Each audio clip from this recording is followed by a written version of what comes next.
Again, I'm not a great pitch reader, but looked pretty firm. They've only just watered it, so yeah, give it another 24 hours and have a look. But looks like a pretty good wicket. Has it been used before? Yes, I think Pakistan played someone there. So how do you expect it to play compared to Calcutta? Yeah, hard to know. I think it's been a bit more high scoring here throughout the tournament. Yeah, it's been a pretty good wicket, so yeah, hard to say. Pat, all the best for the final. People are already building it up as India coming hard at you for the 2003 revenge as well as the WTC final, which you also played as a captain and won it. So, and Indians also have the home advantage. You expect the Indians to come really hard at you, especially when they are in a kind of form which Australians were in 2003 and 2007. Yeah, I mean, neither player from both sides were there in 2003, so it feels a long time ago. But we know it's going to be a packed house. There's going to be 130,000 fans here supporting India. So it's going to be awesome. They've been playing really well, undefeated this tournament. But we know at our best we can give them a good shake. We've played them quite a lot over the last couple of years with success. So it's all building up for a nice final.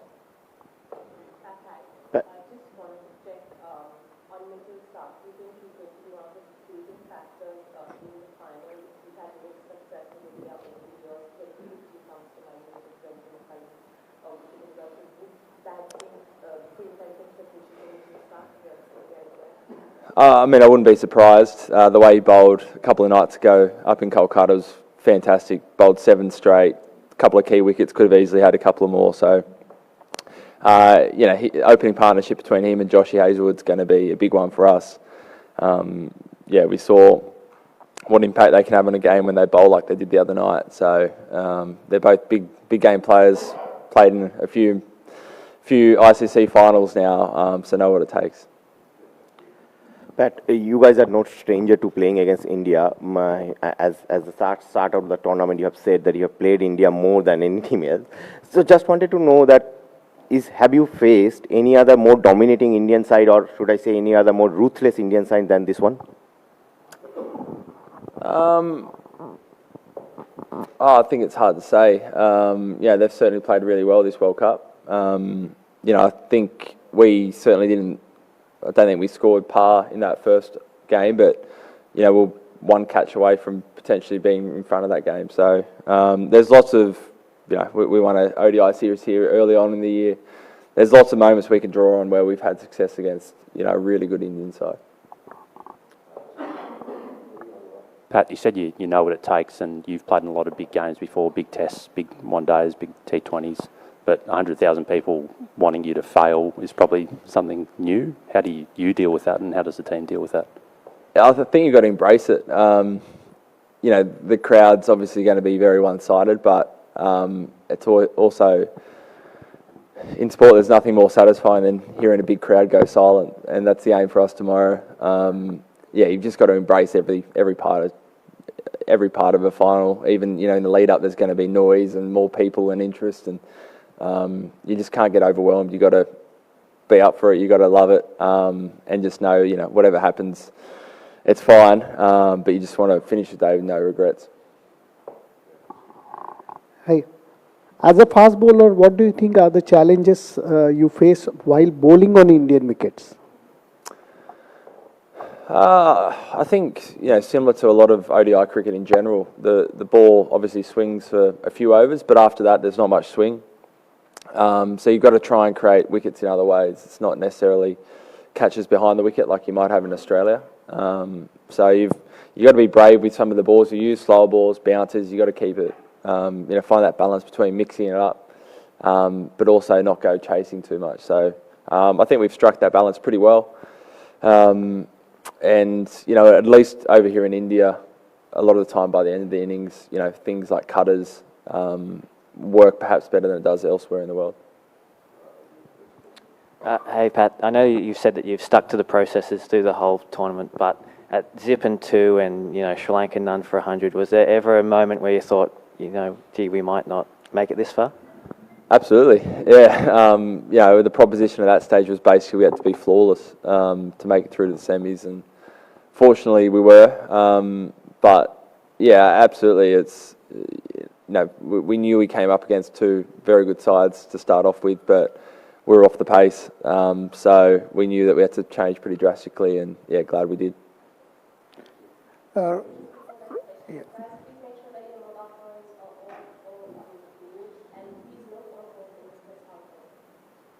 But reaching the final without a dominant show, unlike in the past, how does it feel to take on a dominant India?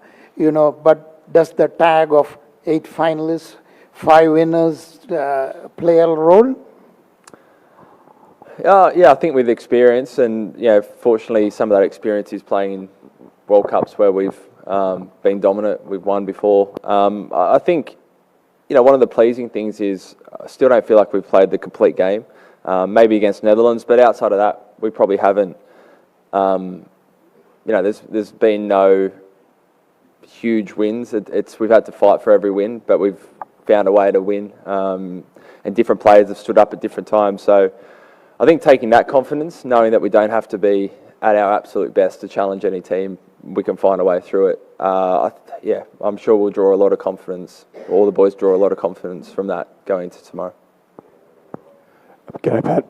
Has everyone pulled up okay from the other night? And I suppose as an extension, do you expect to go in unchanged? Everyone's fine. So no injury issues at all. So we'll, coaches and selectors haven't assessed the wicket, so they'll come down tonight, have a look, and we'll pick a team later tonight. Given the discussion in the lead up to the last game around Marnus and Stoyne, is there any scope, and I know you decide it later, but potentially that if it is more a batting-friendly wicket, that you could be tempted into going with the extra all-rounder? Potentially, yeah. Those are things we'll weigh up before every game. We're lucky we've got a 15-man squad who we feel anyone can step in and perform. They're all ready to go. Like every other game, we go through a process where coaches get together and chat through what they think or how they think the game's going to go about, and then the selectors obviously pick the final 11.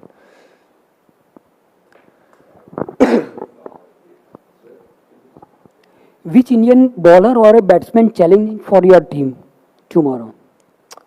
They're all pretty well rounded in all departments.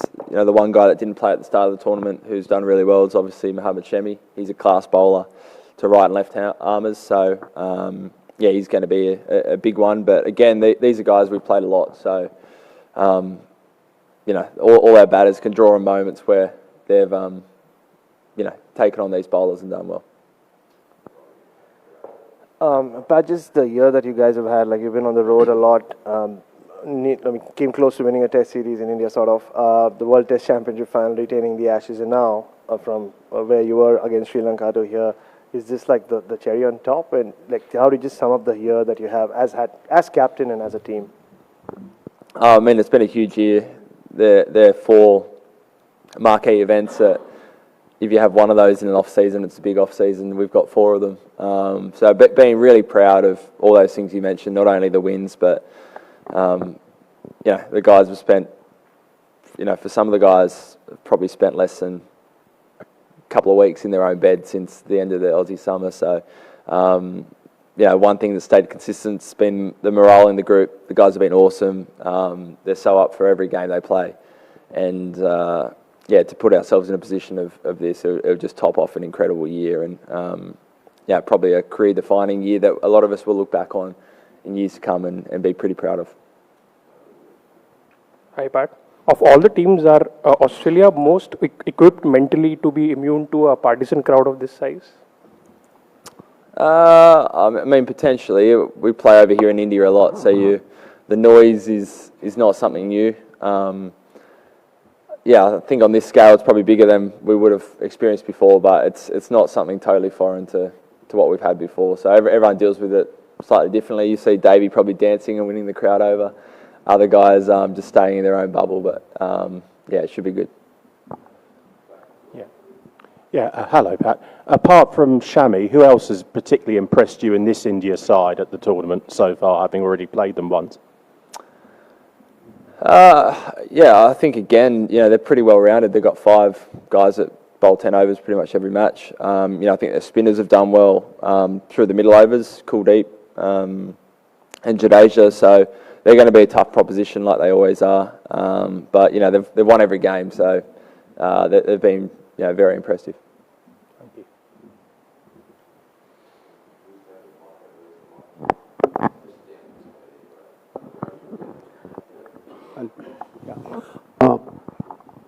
How much importance? How much importance you give to pitch going into a match, and what if it suits to horse side? And do you expect, looking into this pitch, do you expect any change in tactics from Indian side? Yeah, it's hard to say. It's obviously same for both teams. No doubt, playing on your own wicket, in your own country has some advantages, similar to wickets that you've been playing your whole life. But we've played a lot of cricket over here, so we'll wait and see.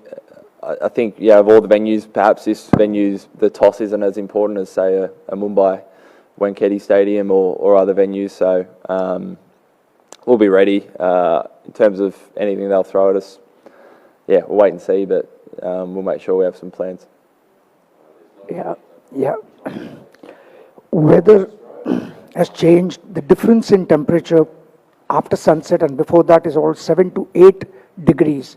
Do you think that will impact in any way, kind of you decide what to do first, to bat first, or on the wicket also? Will it impact you said the wicket is very firm, but will it impact? Because the difference in temperature is about 7 to 8 degrees. Yeah, I think the biggest difference is the dew. This city and venue seems to have more dew than a lot of the other places we play. So perhaps that's something to think about ahead of tomorrow. Again, it might only be the last quarter of the game, but once that settles in and the ball's sliding on, it's quite different to, say, the first 20 overs where it might be swinging. So something to consider. I think you kind of got to weigh up, batting during the day when it might be a bit easier than under lights, but knowing that late in the second innings it could also slide on. Pat, if I take you back in 1999, Steve was mighty Australia, started the World Cup with 2 losses out of first 3, and then he made his famous remark, 7 to win to lift the trophy. So this time your team also started with 2 losses, and now you are in the final, 1 more to go. Do you find any similarity? I keep saying it's a long time ago, so we can't draw too many conclusions from that, but I'm happy to draw a conclusion from that one. So, yeah, I like it.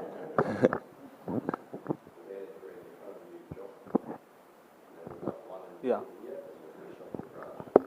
Hi, Pat. Any special plan for Virat Kohli and Rohit Sharma? Was it a specific plan, did you say? We'll have a couple of thoughts, and they're 2 class players, so we'll come up with some plans, but nothing specific. Pat, in the past, a lot of illustrious names have led Australia to titles. For you personally, what would it mean?